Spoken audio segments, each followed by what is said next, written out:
Ladies and gentlemen, welcome to a rather unusual evening at the State Library of Queensland. My name is Hoegh Sussex. I'm Deputy Chair of the Board of the Library here, but also President of the Alliance Française, and that is in fact how this event happens to be at State Library. First, I acknowledge the traditional owners of the land where we meet today, and I pay my respects to their ancestors who came before them and the elders still living. This is European Climate Diplomacy Day. It's an event which is being repeated in, I think, eight locations around Australia today, and is part of the lead-up to the UN Climate Summit in Paris, which begins on November the 30th, and which is a very important event indeed. The goal is to raise awareness of climate change issues and to encourage informed debate in view of this event in Paris. It's been brought about by the EU delegation to Australia and New Zealand in collaboration with the French Embassy, the Belgian Embassy, the German Embassy, the Spanish Embassy and the British High Commission, together with the Alliance Française, particularly in Brisbane, and State Library. I'm going to hand over now to Professor Jan Thomas, who is the moderator for this evening and will introduce the event and the speakers and the film. She is Vice-Chancellor and Principal of the University of Southern Queensland and Chair of the Library Board. Jan.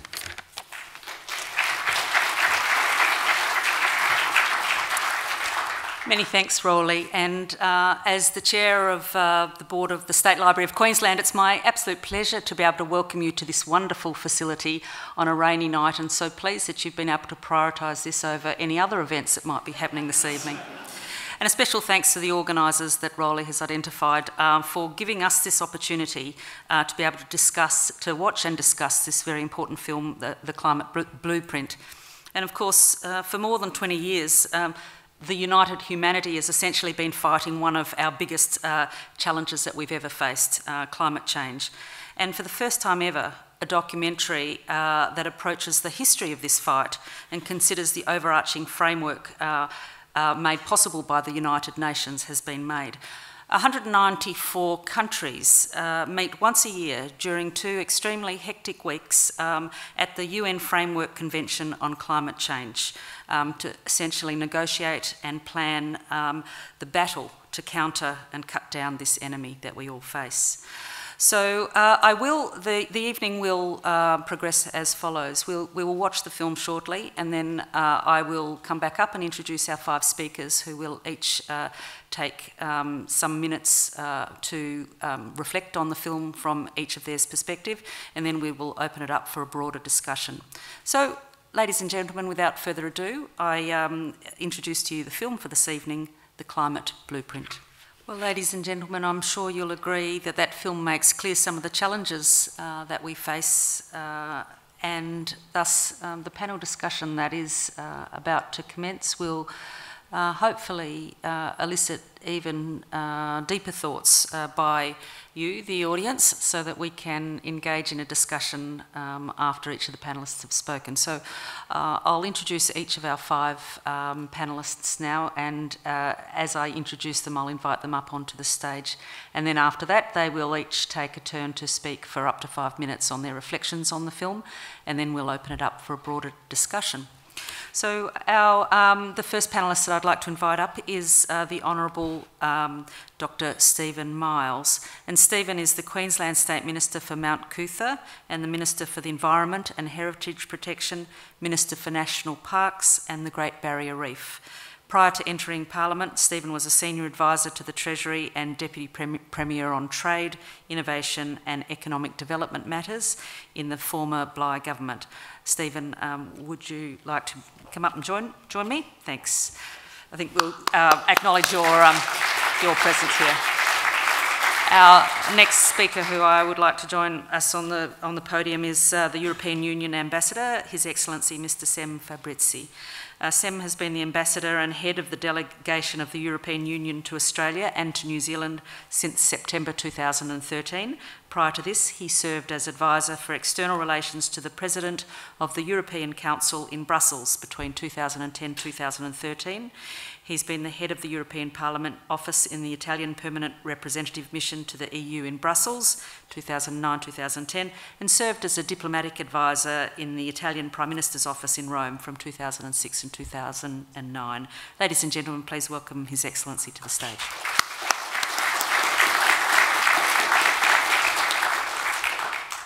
The third speaker that we will have tonight is Professor Hoegh-Guldberg. I hope I've pronounced that correctly. Hoegh is the inaugural Director of the Global Change Institute and Professor of Marine Science at the University of Queensland. Hoegh's research interests include climate change, food security, clean energy and population growth, and that's led him to collaborate with organisations such as the Great Barrier Reef Foundation, and he's provided advice to government and businesses. Hoegh, if you could join us as well.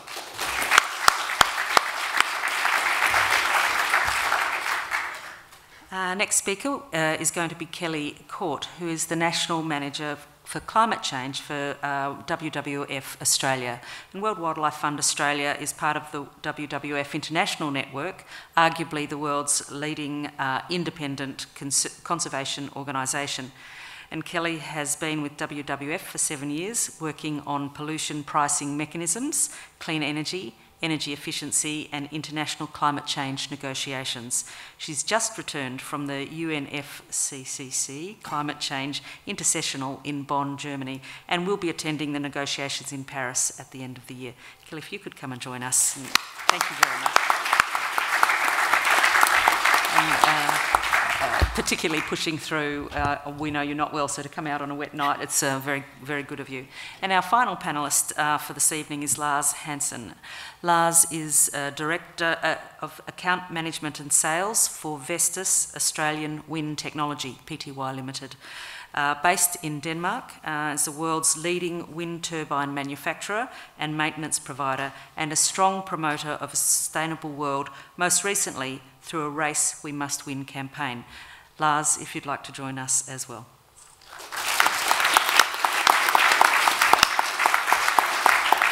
So I'll trust each of our speakers, starting with the Minister, to handball the baton on. I'm not sure if you can mix those two metaphors, but it is a sporting night, so I think we'll give it a crack. Minister. Thank you, and thank you all for joining us here tonight. Let me thank Alliance Française and the European Union and the State Library for making this event possible. Let me also acknowledge the traditional owners of the land that we're gathered on today. It's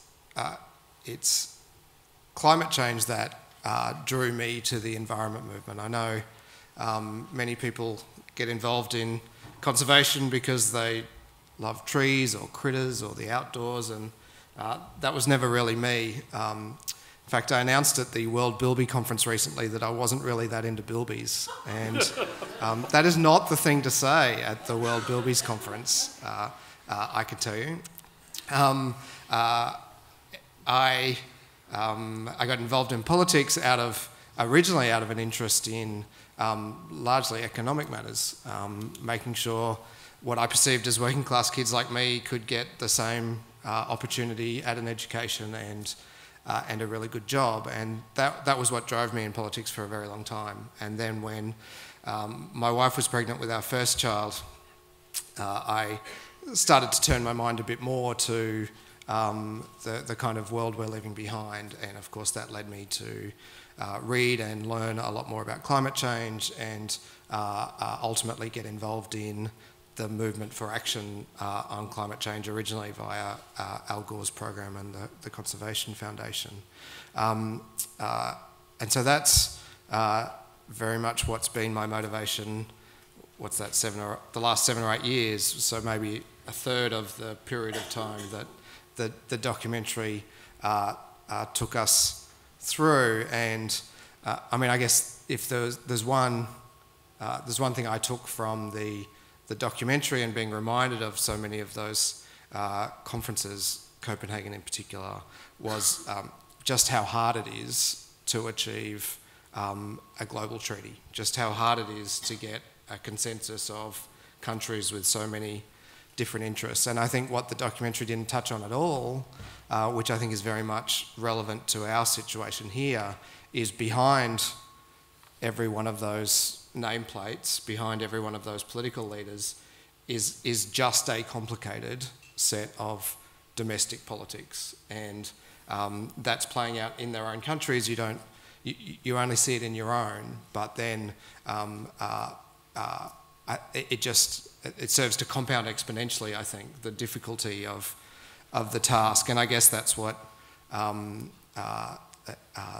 the film was depressing, but what's more depressing is our domestic politics is in a far worse state now than probably most of that time. If you think about leading into Copenhagen, we were represented by Kevin Rudd and Penny Wong. They won't be there in Paris. Kevin had just been elected on a platform of signing the Kyoto Protocol and had signed the Kyoto Protocol. Popular support, popular sentiment was on the side of Australia being a climate leader. And I'm sorry to say, and I take my share of responsibility for this, it seems to have turned around, gone down at the start of my involvement and tracked it downwards, I know. Others have been involved longer and can claim credit for the early peak. So it saddens me that we have gone that far backwards. I think what that means, though, is here in Australia, we have an incredibly important role to play. Whereas in the lead up to Copenhagen, our leadership were going there to play a leadership role. In the lead up to Paris, at least at this stage, that's not the case. And so whereas in the lead up to Copenhagen, domestic politics and domestic involvement may not have been as critical, I think clearly now it is really important. And I think that requires all of us to adjust our thinking a little bit, because part of the reason the politics of climate in Australia is so toxic, and part of the reason we're going backwards, and part of the reason we're failing is our fault. It's not just. Does that mean I have one more minute? Do I? All right. What we need to rebuild public support is actually a story of hope, and that's actually really hard for those of us who know what is going on to do. One thing I've learnt is that I'm not normal, and nor are you, because if you were, you would be at home watching The State of Origin. When we hear catastrophe, the world is going to end, we're all going to die, we all say, wow, we should do something about it really quickly. And normal people say, oh, well, there's no use trying. And so even though we know it's that serious, we need to find ways to re-engage people in a way that gives them hope. So how do I have hope? Well, I think there's a bunch of reasons to be actually quite optimistic. First of all, we have a better idea now than we ever have about what we need to do. We know much better now the task ahead of us. For the first time, we are seeing developed economies around the world decouple carbon emissions from economic growth. So for the first time ever, those lines have spread. The US and China, who have been an impediment to action for so long, are doing so much more now. And I'm told by people close to the negotiations that the negotiations themselves are in far better shape than they were in the lead up to Copenhagen. So I am confident that Australia will go to Paris and do what it needs to do to play our fair share, and I'm confident of that because I know I will be spending every waking moment between now and Paris fighting for that, and I'm very hopeful that you all will be too. Thank you.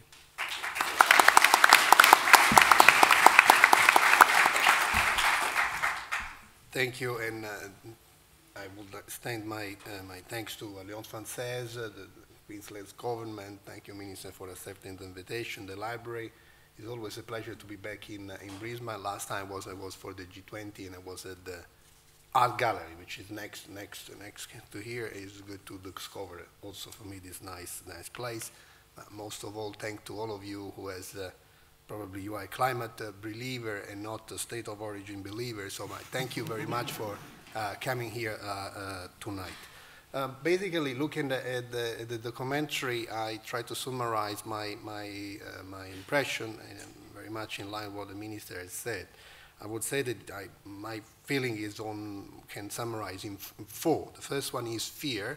I think everybody has seen from the documentary what is the impact the climate change is having on our daily life. You have seen cities with people with masks on their face. You have problems sea level rising, desertification, so problem that is on the TV every day. But at the same time, there's a sense of frustration because we have seen those conferences where thousands and thousands of delegates spend days to negotiate how it's difficult to make progress. Little step. We have a very cumbersome process. The technicalities of the negotiation told there is famous single undertaking, which means nothing is agreed until everything is agreed, which means in an organization system based on consensus where you don't vote, but everybody can object. It's a non-consensus. Even a smaller delegation can block the whole system. But the sense of hope, so I said fear, frustration, but there's also hope, is that the process is based on science. So we are not talking about ideology, if you are pro or against. It's a science. There's been put evidence. You see the IPCC, no? The Intergovernmental Panel of Climate Changes, the thousands of scientists who produce the paper, which has been going on since 1997, and produce this paper every 5 years. So it's a science-based exercise, no politics on it, and we have to do policies based on these facts. And the hope also came from the fact that is a global concern. You have seen also the geography of the conference of the parties. You saw Cancun, Doha, Morocco, Copenhagen, right now Durban, Paris. So it's not a question of developed versus developing countries, but it's a global concern. It's a north-south, it's producers, it's consumers, and is an element of importance. The documentary shows us the little but significant step. We said that you saw that there is an agreement of that we have to take action not to allow the increase of the global temperature go less than 2 degrees compared to pre-industrial level, which is a point, is a fact, is an international consensus. Finally, we had the Kyoto 2 period. It's not covered by all countries, but country, including the European Union and Australia, are committed by Kyoto 2 period. And in Durban, it was agreed the fact that in 2015, this year, we should negotiate an agreement binding for all to enter into force in 2020. And that's why Paris is so important.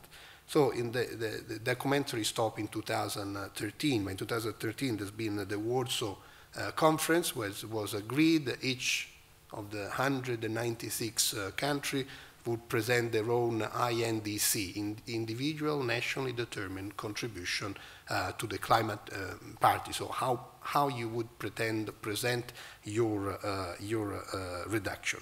And the European Union is I'm proud to say, we have an excellent track record since Kyoto 1.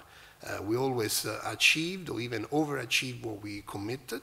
Kyoto 1, we committed 8%, we achieved 11.8%.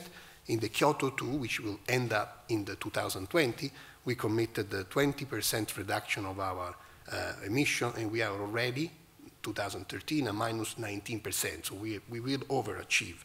And looking at the Paris, we have presented last month, our commission is to go minus 40% by 2030. So basically, we will redouble the reduction of our emission. It will have an impact on all the sector, the industry, the energy, aviation, housing, transport. Will affect the whole economy. But as the minister said, we are proud of our emission track because it's not against the economy. On the contrary, it's the famous decoupling. In these 23 years since we have the Kyoto 1 and Kyoto 2, we reduced our emission by 20%, but the GDP of the EU grew by 45%. So economy and climate are comparable. There's no any question. It's also only a question of political mix. So my fourth sentiment is a sense of urgency, half minute for me, or even less. So fear, frustration, hope, sense of action. Paris is very important. We have only 5 months left. Many countries are presenting the famous INDC. Europe made its own presentation. Others, Japan and Canada, US and China will do soon. We expect Australia to be present its own NDC soon. So we should push to having an important outcome in Paris. Thanks.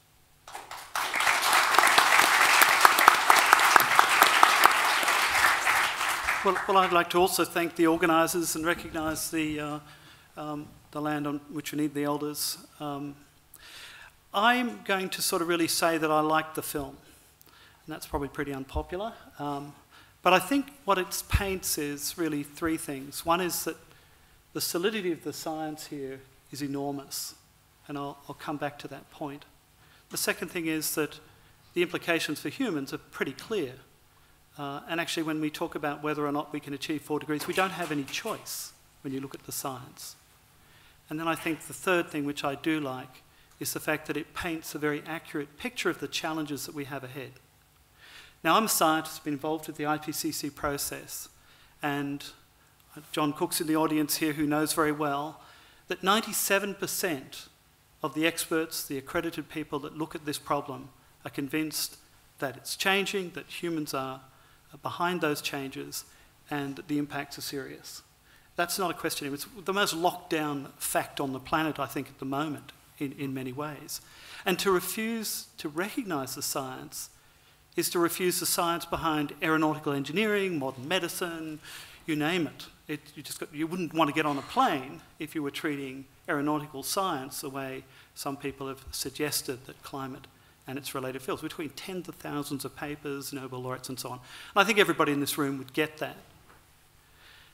Now, when it comes to the options, and we talk about this 2 degrees Celsius guardrail, there was a moment in Copenhagen when the scientists had, over the IPCC cycle, as you saw, and then at that conference, sort of tried to point out that the 2 degree guardrail was very serious.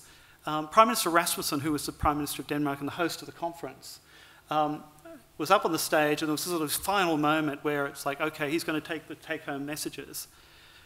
And his message was, okay, we can go up to 2 degrees and it's going to be okay. No, that 2 degrees, I think, has been mislabeled as a guardrail because it's actually a very slippery slope off which you go. It's not a safe. It's actually everything we can do right now to reduce emissions is really important. Now, that said, that 2 degree limit sets a really important policy imperative. And this is, I think, what we have to measure up. I mean, at the moment, we're failing. The last 30 years have failed. If you took the CO2 content of the atmosphere as an indicator for your success at negotiations, we've failed. It's accelerating, not declining. But if you go to that 2 degree limit that we recognise as the edge of the cliff, that sort of means, and this is work done by Malte Meinshausen and a bunch of other people from a number of very credible institutes, it says that we have 1,000 gigatons of CO2 left to burn post-2000, and actually because of inaction we've burnt half of that, so we've got 500 gigatons left.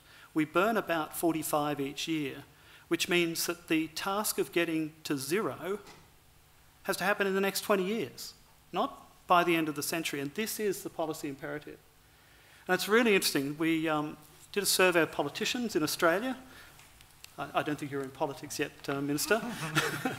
At 3 levels of government, and questions about what you thought was a safe limit in terms of average global temperature. And 60% of those political leaders from all those levels of government suggested that 6 degrees was fine, 4 to 6 degrees would be fine. So my message in advance of COP21 is that we need to have a reality check. We need to go in. I think we're going in a much more healthy way, as has been outlined here. But there's a sense of imperative here that should drive us to a global agreement that says we don't go near 2 degrees Celsius. That's based in science. It's not some sort of radical greeny sort of agenda here. It's the facts. That's what we've got to owe up to. And so when you look at, final comment here, when you look at the really good work that China and the USA have done, the Xi Jinping and Obama agreement, which is going to remove 640 gigatons out of the atmosphere, if everybody followed suit in terms of countries, we would still go to 4 degrees. That's very sobering. That tells us what we have to do in Paris. And that's going to be, I think, the benchmark. And I hope that we will. I'm an optimist. I didn't feel like taking the cordial. I was quite happy after the talk, but it just says, here's where we've got to go. And we'll be looking to our leaders to make this happen. Thank you.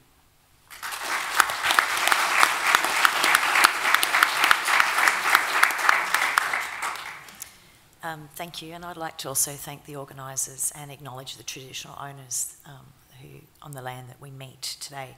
I've written some notes because I didn't want to ramble in my jet-lagged and flu.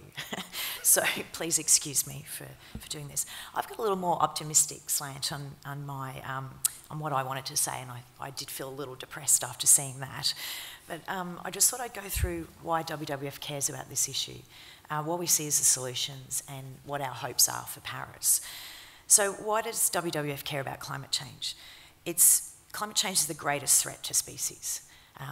High temperatures, rising sea levels, extreme weathers, events like fires, floods, cyclones, droughts are already negatively impacting on our ecosystems and our species. And a new scientific study out just last month has estimated we could lose 1 in 6 species if we don't act now, and that those numbers will actually be higher in countries like Australia due to the high number of species we have here that aren't found anywhere else in this world. But why should other people care about climate change? So in addition to the devastating impacts on the environment, as you saw in that film, climate change will directly impact our economy, our infrastructure, our water, our health, our food, our lives. It will disproportionately affect the vulnerable in our community, low-income households, the elderly. And it will touch everyone, with the greatest burden falling to our kids, the next generation. But I don't think it's all doom and gloom. In fact, acting on climate change goes hand in hand with creating a better future. It's about creating fresh air, cleaner water, affordable energy, sustainable jobs, and a modern, prosperous, sustainable economy. And that's what every parent wants for their children. A better future. And I know it's what I want for my daughter. So what are the solutions? Climate change is a global problem. We can't solve it without the participation of all countries. And for countries to participate requires commitments, rules, checks, support and trust. And that's why the UNFCCC is so important, despite all the criticisms that we've had about the UNFCCC process. And I think through the UNFCCC process, climate change has been elevated to the highest political level. It's helped activate civil societies, business, local governments around the world are acting. And in part, that's because of the UNFCCC process. The Kyoto Protocol, which in its early formation covered 65% of the world's emissions, while not perfect, was a major achievement. It's helped stimulate policy formulation, it's helped with investment, and it has reduced emissions. And the UNFCCC has also formalised and facilitated climate change finance. That wouldn't have happened without that sort of institution. And over time, the UNFCCC has also facilitated the development of priorities, the frameworks, the rules, transparency, capacity building, all that boring stuff, and importantly the trust, which is now paving the way to facilitate the level of global action that's required. However, the UNFCCC can only do so much. The real action happens in country. It's at the national level where ambition, pace of change, policy settings, R&D investment and innovation is determined. And while the UNFCCC meeting in Copenhagen in 2009 was reported as many by failure, as we saw in the film, because parties walked away from a global agreement, what we did see was significant increase in policy development, investment and technology step changes at a national level around the world. We now have more than 40 countries with emission trading schemes. There's been a significant growth in renewable investment that we've witnessed over recent years. On a percentage basis, renewable energy continues to be the fastest growing power source. We've seen institutions from universities and most recently the Norwegian pension fund divesting from coal assets. So there is progress that's being made. What we need now is to accelerate this. So what's our hope for Paris? We think a lot of groundwork for a deal in Paris has begun, both inside and outside the UN Climate Convention. For example, last November we saw the joint US-China announcement around emission reductions. That was more than 12 months in the making outside the UNFCCC process. And in a couple of weeks we'll see China and the EU make announcements on a range of new climate change policy measures. But that doesn't mean we can relax. There will still be a few crunch issues at the Paris talks.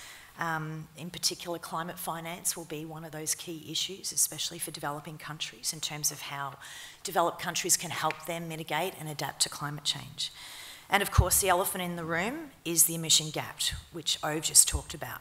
So that's the gap of what we need to do to stay below 2 degrees and what's currently being put on the table. And we are on track for a 4-degree world. But importantly, we won't solve climate change in Paris. One of the things we want to avoid is setting up Paris as another Copenhagen moment. We hope to set up an enduring framework that will continue to build trust and ambition. However, the real work will occur after Paris. Governments will need to come back home, push vested interests aside, and make decisions that are in the best interest of all of us for the people and the places we love. So what can you do? In the next week, you have an opportunity to urge the federal government to set science and equity-based targets. Cabinet will meet in 2 weeks' time, and they will decide Australia's post-2020 targets that they will take to Paris. So I'm urging you to write letters, phone, tweet, Facebook, your federal politicians, the PM, Julie Bishop, Greg Hunt, Andrew Robb, Ian Macfarlane. They're key to the decisions of what Australia is going to do over the next 5 to 10 years. And going forward, get to know your local and state federal politicians. Tell them you care about tackling climate change and you want a better future and you want them to take greater responsibility. And sign up to organisations active in climate change like WWF, like Earth Hour, the Australian Youth Climate Coalition, Australian Conservation Foundation, and get active. Thank you.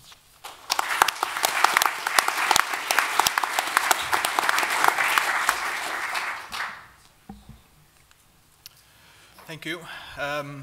Again, I'd like to acknowledge the traditional landowners of the State Library where we are, and also the organisers, and thank you for having me tonight. Slightly depressing movie, I thought. That's been reiterated, so apologies for reinforcing that message and observation. But it is reality. We've heard the science, we've heard where we stand. And we've heard about the urgency needed and the actions needed to get to a better outcome.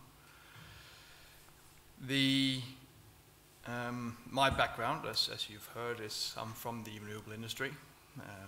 We manufacture, we sell, and we maintain wind turbines that are part of the solution. We believe they are. And doing that in Australia in the last few years, you have to be an optimist. Because it has not been easy. But to get back to Stephen's comment, there is absolute support for renewable energy, also in Australia. In fact, there's been a number of surveys conducted by the Clean Energy Council, and public support for renewable energy is somewhere around the 70–80%. And that's pretty resounding as well. So where the gap lies between public opinion and policy is a big question mark for me personally, but for many other people as well. What I was going to spend a couple of minutes talking about is sort of the industry perspective, the actions we've seen, both on a global level, but also try and take that back to Australia a little bit, because it's not all doom and gloom. And some of these global trends, Kelly, you've mentioned some of it, and so I'll repeat a few of them, but they are really important, and I think that they will set Paris up for much more success than we have seen in past summits. The first key one is the US and China climate change deal, which is a massive step, and to put a bit of numbers, I'm going to be quoting a few numbers, so bear with me please. But the commitment from China alone is to deploy around 800 to 1,000 gigawatts of zero emission capacity energy generation by 2030. That means they're going to install 200 times approximately the capacity of the entire Australian wind market at the moment. That's a huge number. And China is already the biggest market for renewable energy in the world at the moment. So they're certainly backing up their words with action. The EU pre-summit commitments of all 28 EU nations to reduce their emissions is a strong signal going into Paris. The G7 countries agreeing to cease fossil fuels for energy by 2100 is a good start, and as Hoegh mentioned, it's not quite fast enough, but at least it's a peg in the sand and a good starting point. And I guess more importantly, as part of my role as a glorified salesperson, a lot of what I do is talk to investors, what investors need in order to take their funds and put them into renewable energy. And the messages of policy globally is starting to come in place. And that's seen by a couple of massive institutional investors. Most recently, the Norwegian Sovereign Wealth Fund, deciding and voting in Parliament in Norway recently to divest their $900 billion fund from fossil fuels. That's huge. And they don't do that because of ideologism. They do that because it's good business for them. Similar, the Rockefeller Brothers Fund in the US have a similar view on divesting from coal assets. They do it because it's a good money decision for them. They're not a charity, they make money. And divesting from coal will make money for them. So what does that mean for Australia? Policy is so important. It would be nice at some point to not rely on policy setting, but we do, and we will be for many years to come. The number one thing that is mentioned when I go out and talk to investors, talk to owners of renewable assets, is certainty of policy, and not just 3-year policy setting, but long-term policy. Investors put in money for a 20-year business case minimum. They want to know that there's going to be certainty for the next 20 to 30 years so they can get a return on their money. So that's the absolute key thing. And hopefully in the next week or so, the renewable energy target, which I'm sure you've all heard about in the media in the last weeks, months, days, will go through a parliament and become legislation. That will open up for investments. Investors are ready. Numbers out from the Clean Energy Council recently on the back of the agreed 33,000 gigawatt hour level will mean about 4,000 to 5,000 megawatts of new generation will be installed by 2020. Now that's 4 to 5 gigawatt hours, and I'm going to take you back to the number China's going to do. They're going to do between 800 and 1,000 gigawatt hours. So the scales are slightly different, but for Australia, it's a great start, and we want to see more of it. What it means for you, or for Australia, is about 15,000 jobs. It's about $40 billion worth of investments. Both things that Australia cannot ignore. We need jobs, we need investments. Finally, the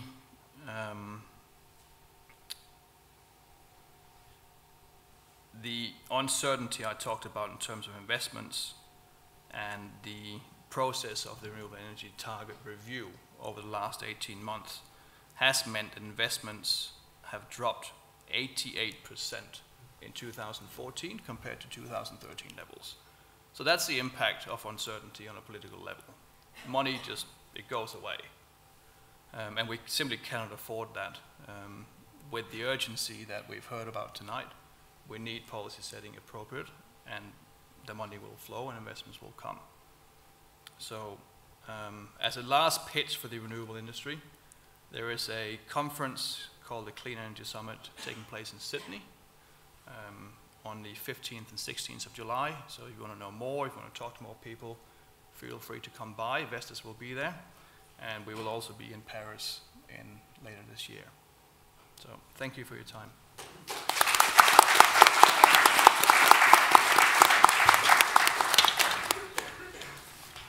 Well, ladies and gentlemen, we've now got some time to open it up for questions for our panellists. We've got roving mics which will be out, but whilst they are getting set up, can I just start the ball rolling by asking the Minister a question? On matters of climate policy, as an Australian, I'm getting a bit embarrassed to say I'm Australian. What's going to be the tipping point politically for change to actually occur in Australia at a rate that's needed, from a political perspective? Oh, I wish I knew. Okay.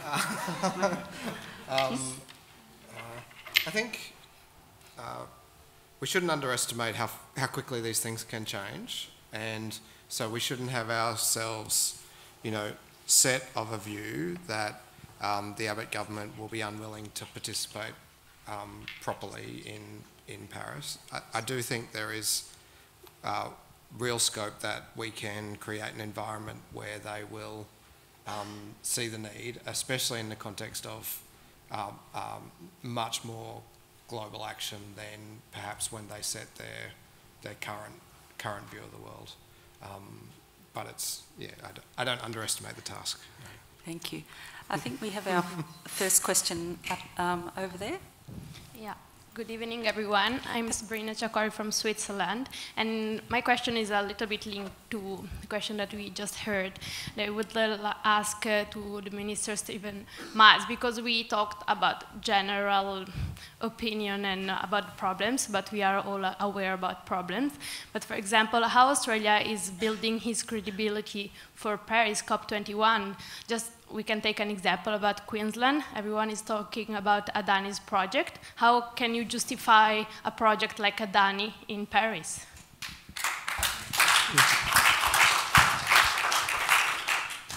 Thanks, Sabrina, for that question.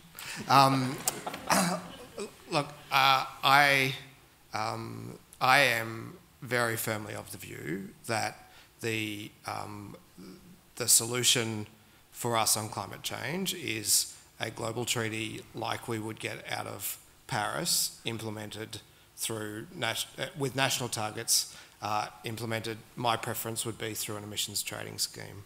I totally understand why people have focused their attention on coal expansion in Queensland, and I see why the Galilee is such a focus of people's interest, especially in the context of what feels like the failure of the appropriate policy course here in Australia. Like I feel that too.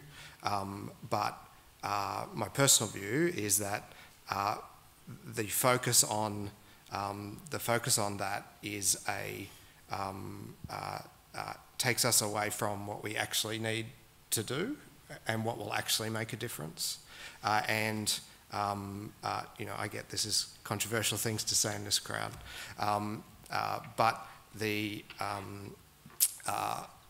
but what it also does is it makes the task of getting public support for the action that we need to do even harder. I talked about what people hear when we say catastrophe. What normal people hear is we can't do anything about it, so we shouldn't bother. And when we add to that catastrophe, the world is going to end. When we add to that, it's all your fault, and fixing it will be very expensive, and you'll have to give up your job, and it probably won't work, we lose even more people. And so that's why I focus my commentary and my involvement on the discussion around achieving national targets that will do what we need to do as a country. And if we can achieve that, then the financiers of these projects will have to build in the real cost of those things. And it might be some of that coal still gets extracted and burnt because that fits with the most efficient way of us achieving the targets we want to achieve. That might be the case.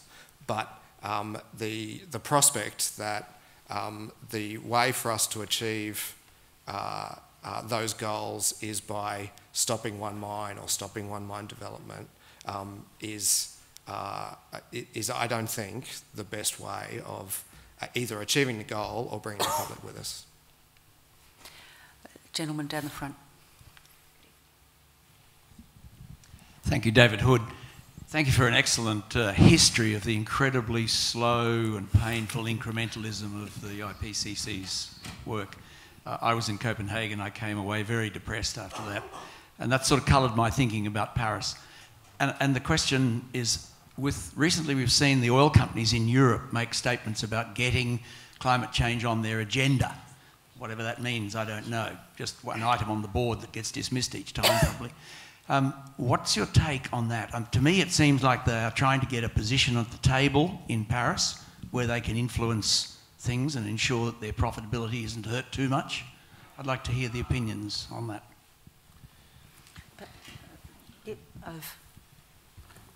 Well, I think it's really interesting when you see the CEOs of large mining companies buying into this. And I think we've got to be very careful about what we take away. I was recently talking to some leaders in the Middle East, and they were sort of okay with carbon taxes as long as it didn't decrease their market. And of course, that's the entire mechanism, that's what it's meant to achieve. So I think that dialogue's very useful, but it's got to be real. And one of the things which I really firmly believe in is we do have to get away from the finger pointing and the blame game, and we've got to recognise that we have essentially what's called a carbon bubble.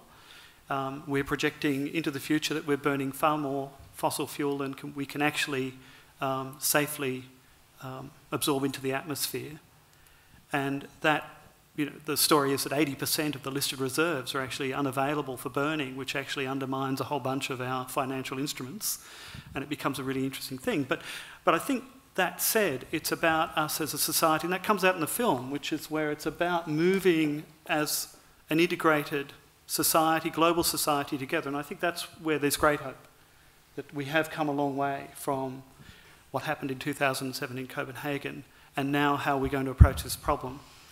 So I think this conversation with the CEOs, that's got to be part of it. It's got to be, again, what's the sensible way forward when it comes to the world's largest coal mine? We've got to think about that also from the point of view of stranded assets, because there's one thing sure about this game, and we can't burn all the, the coal and oil and so on because everyone else wants to fill up that 500 gigatons of carbon dioxide left. So it's a really complex game. I think there are actors across the landscape. Right? I think people that are objecting to the Adani exercise, politicians and so on, each have a role in this landscape to play. But it's a whole of society thing that has to happen now. Sam. Thank you. Maybe just to react on what is climate change in foreign policy. I thought there was part of your question.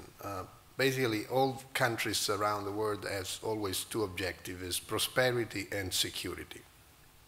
And the European Union members do not make any exception. So if you apply this paradigm that the diplomacy is to create prosperity and ensure security, if you look at the documentary, you see there's a security problem. Might be under migration or desertification or any problem that can threat your security. There's also a question of affecting prosperity, because there's a climate change have a devastating impact also on the economic capacity of a country. So if we apply this paradigm to climate change, we want to protect the security of the European citizen, but we also see that climate change is also a business opportunity. We have heard from our friend from the renewable energy. There's a booming industry on renewable. In Europe, we create 500,000 jobs between 2008 and 2013. During the economic crisis, renewable has been a booming economy. And this will, if we look at what happened in China, China will build renewable, we hope, mostly on European technology. Is a huge market. It's an enormous market for us. And that's why we are making a long-term commitment, because our investors want to know what is happening in the next 20 years, 30 years. They can plan their business. And in Europe, they have a security, they have a predictability of investment, and we hope they will have a predictability on the other market. Last point, if I can, the role of the policymaker. I was working in Italy at the time in 2007 when we were defining our 2020 package, which was basically our Kyoto 2 commitment. There was a great debate in Europe on how the emission of cars. You know, in Europe we produce one of the finest cars independently from the country. And of course there was a big debate among car makers on how we can apply stringent emission on car. They need to be powerful, cool, and they cannot be constrained. And we look in the past that the emission requirement were voluntary. And even the best intentioned European company, they say, I like to impose on my model stringent system, but the market is requiring the SUV, bigger car. How can I keep with the market if you impose a stringent system? At the end, the policymaker made a decision. He said, we understand your market problem, but this is a question of policy, question of security.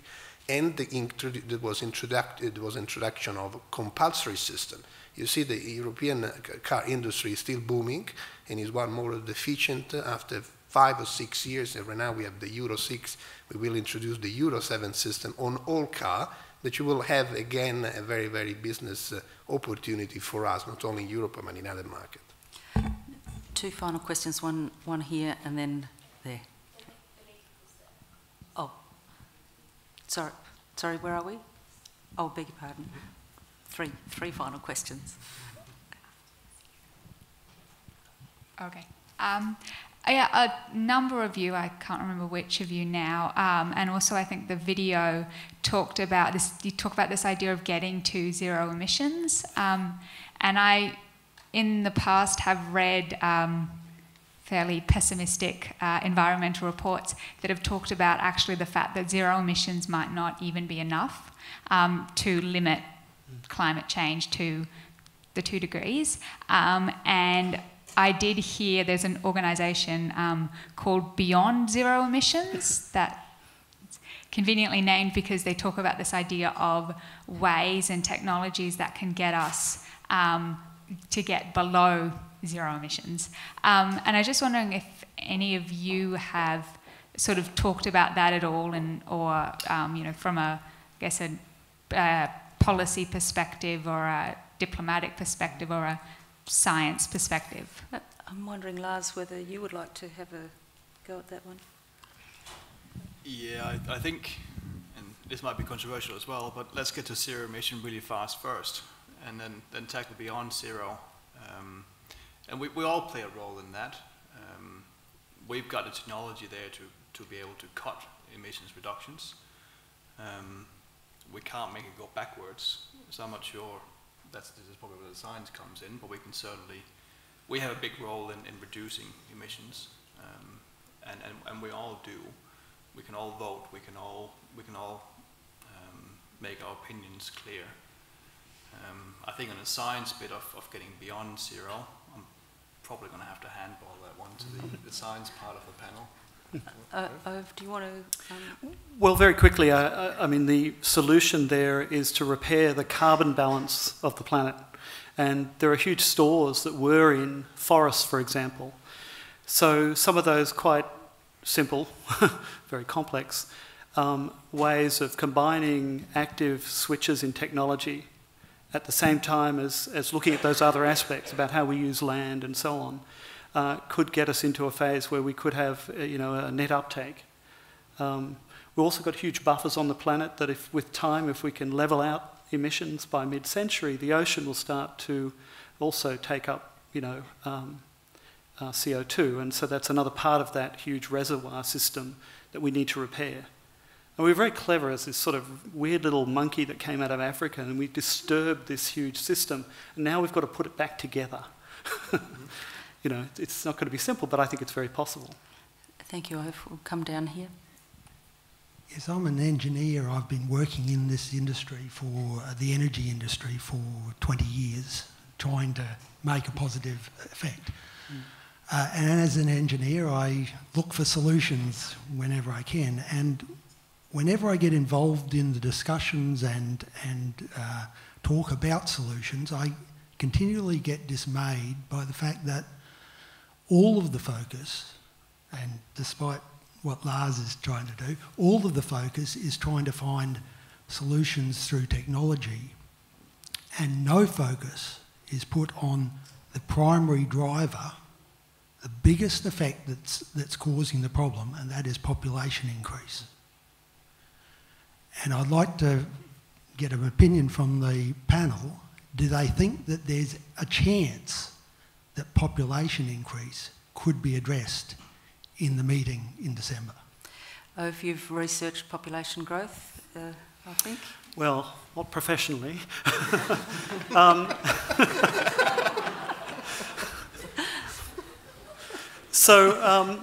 I think the wisdom there is that is the elephant or the whale in the room that we're not addressing and is behind the resource use, our intensity and so on.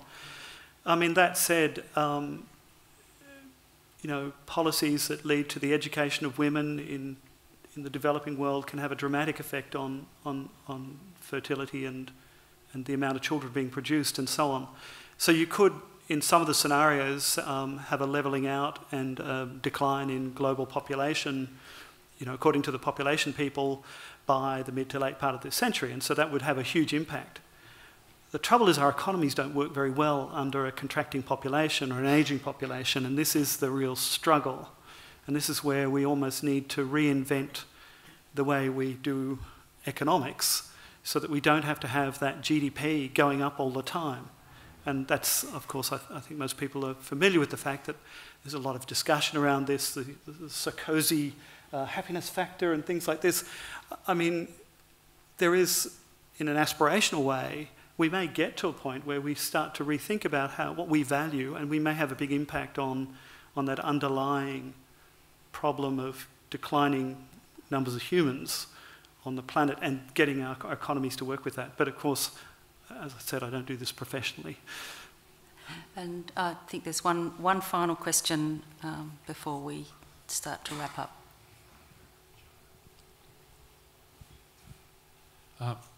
Minister, I'll introduce myself, which will make you feel better about the Bilby Conference, and Andrew Barger from the Queensland Resources Council.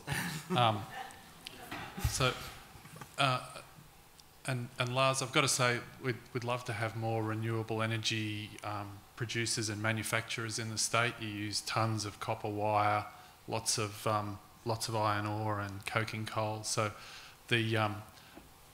which is kind of a bit of a snide point, but I think goes to Ove's point about moving beyond a blame game, that when you've got an investment in new technologies, that benefits a lot of the existing economic base. And I think one of the things that we haven't perhaps talked about much tonight is Queensland's research capacity. So some of the expertise that sits in Hoegh University is world class, in Jan's University around food research. So there's a lot that Australia can contribute. But going back to the film, I reacted a bit differently. I didn't find it depressing because to me it seemed very dated. I wasn't surprised it was 2013.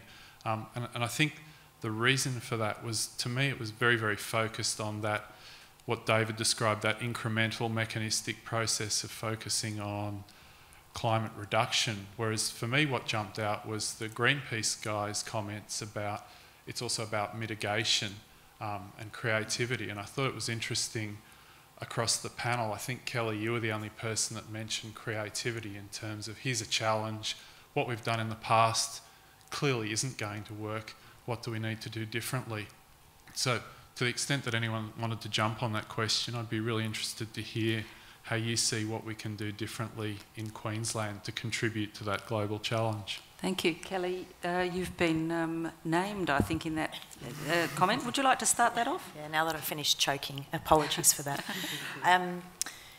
Yeah, I think, and it probably goes to the question that was asked around there, the Climate Works, in partnership with ANU Melbourne University, has part of a global study, looked at whether we can get to net zero emissions. Or they started off, can we decarbonise our electricity sector by 2050?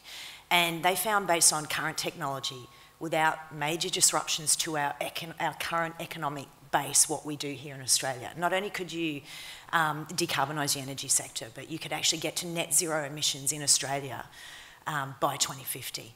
That's on current technology, all through domestic abatement, with growing the land sector, which acts as that carbon sink and offsets those industries that can't get to zero, like steel and cement, because we just don't have the technology, and we clearly can't stop cows from farting either, at this stage anyway. Well, at this stage. Yes, and innovation. Yeah. And it is that innovation and that current technology that we can use to make those changes without having to, change our economic base. And I think, people have talked about between World War II and 1969, the economy was in depression, and yet we managed to put a man on the moon. And you just look at in the last 10 years in terms of phone technology. I mean, we started off with phones this big, then this big, and now we don't just talk on phones, but we video conference on phones, and technology just changes so rapidly. It's amazing the ingenuity and the innovation that we have as the human race and what we can do. And I think battery technology that's just come out with Eon. I can remember his. Tesla. Yeah, the Tesla. Elon Musk, thank you. Yeah, it's just going to revolutionise, the whole energy system for us, not just in terms of cars, but in terms of our whole energy sector. So I think Queensland as a state has a lot of opportunity. Australia has a lot of opportunity. I mean, we're really well known for our science, innovation, and medicine education, and I think that's where we have opportunity.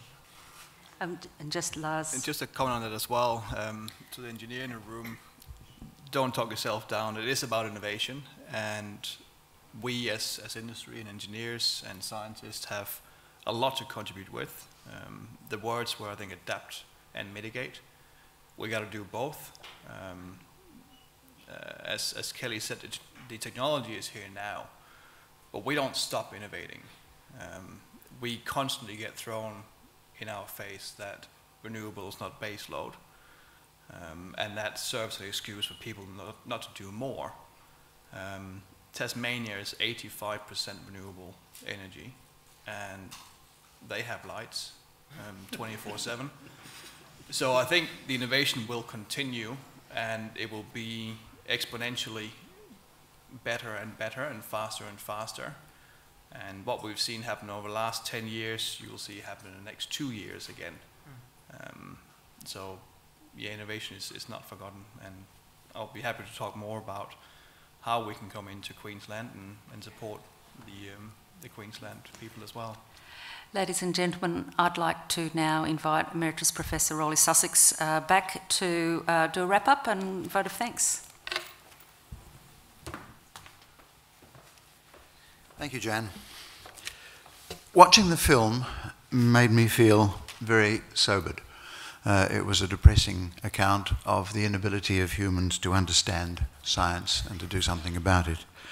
But listening to the speakers, I realised that a place like the EU with 400 million inhabitants, 500, can formulate policy, can persuade people to do it, and can do it. And so there is a model which one can look at.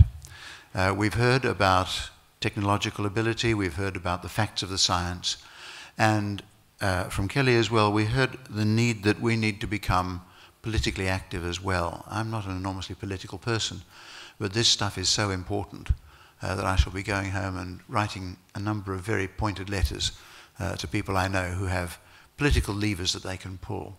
And I think that is something which should pass on to you as well. We have to become missionaries to those around us who do not believe, who are uncertain, who are sceptical, or who are simply badly informed about the facts. People have a good way of walking away from scientific fact if they're not sure about it. These facts are so glaringly obvious that we've got something badly, importantly, we need to do. On behalf of us all, my thanks to the Alliance Française and the Library for making this event possible, and to our 5 distinguished speakers for giving us a frank and full and illuminating and inspiring and motivating answer to what we can do. Thank you all.